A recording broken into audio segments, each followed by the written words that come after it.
The British comedian Spike Milligan said, "Money can't buy you happiness, but it does bring you a more pleasant form of misery."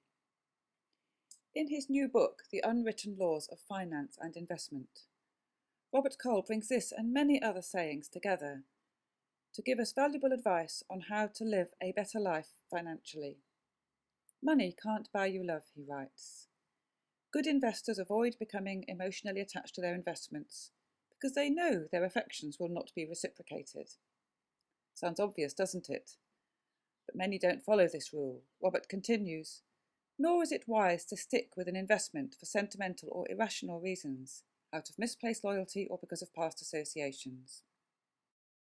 Until recently, Robert worked for the Times, but now he's at Reuters.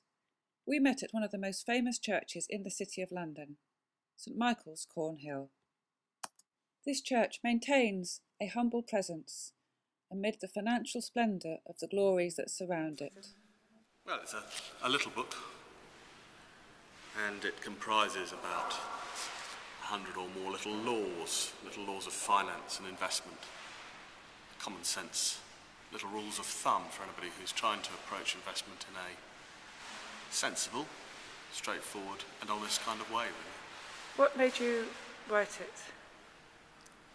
Well, I think that, I suppose I've been working as a financial journalist for the best part of 20 years, and I've spent the first 5 years trying to work out what the rules of finance and investment were.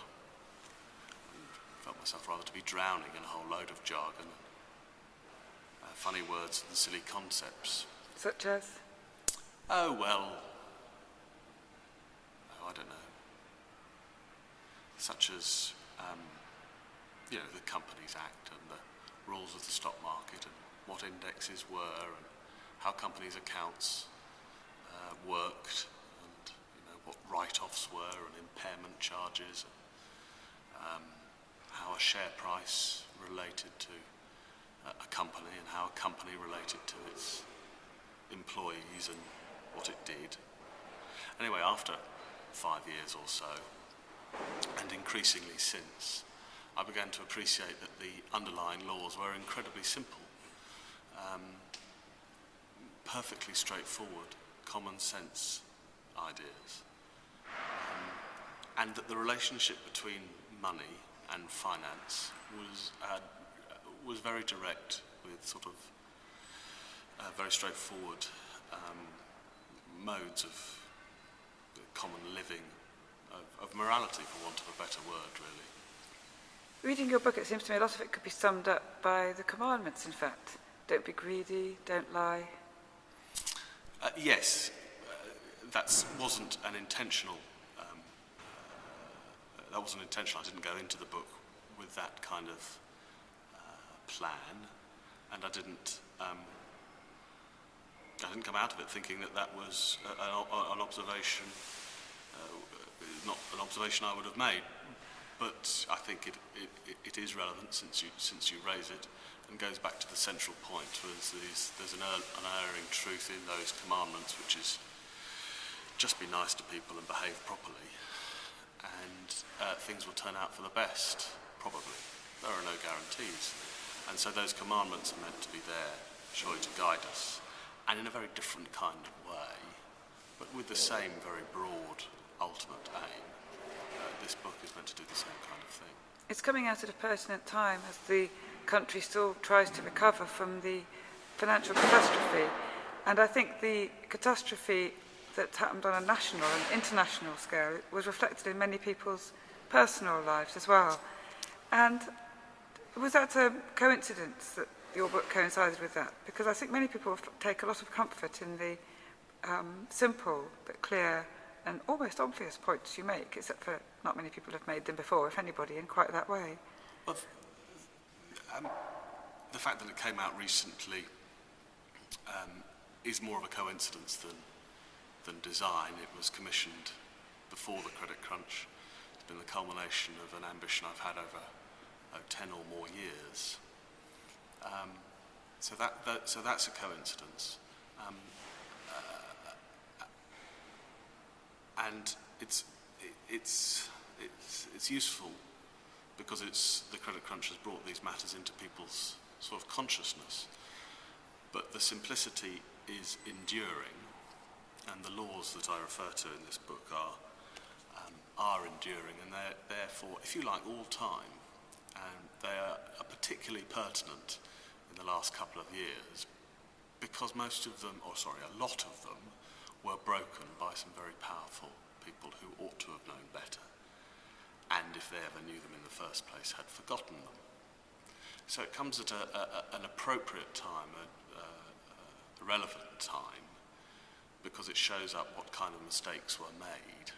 And I think that those mistakes wouldn't have been made had a few of these sort of eternal, enduring truths of finance been adhered to more closely.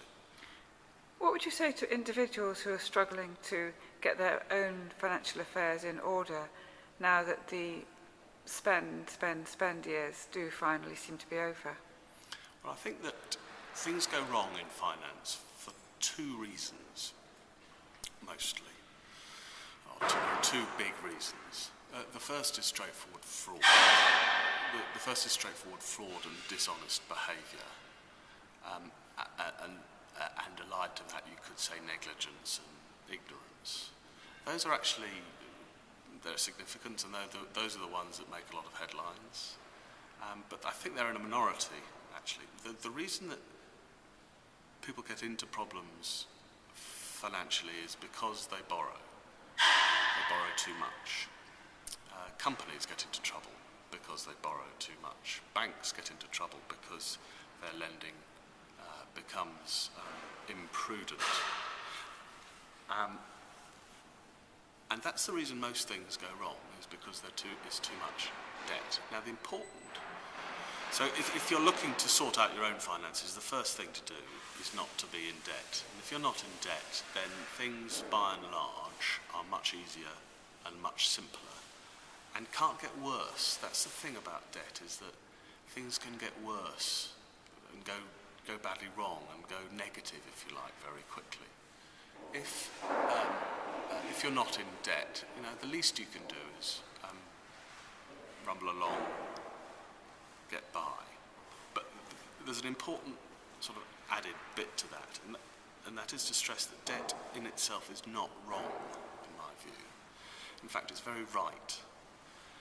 Debt used in the right way can aid the common good and can aid your own personal circumstances, and can be very good for everybody in creating wealth and doing what it is the city and the financial and the commercial environment is here to do, which is to raise standards of living and to make it more possible for people to enjoy more about their life. And debt, used cautiously and in the appropriate circumstances, can be a really good thing and a force for good.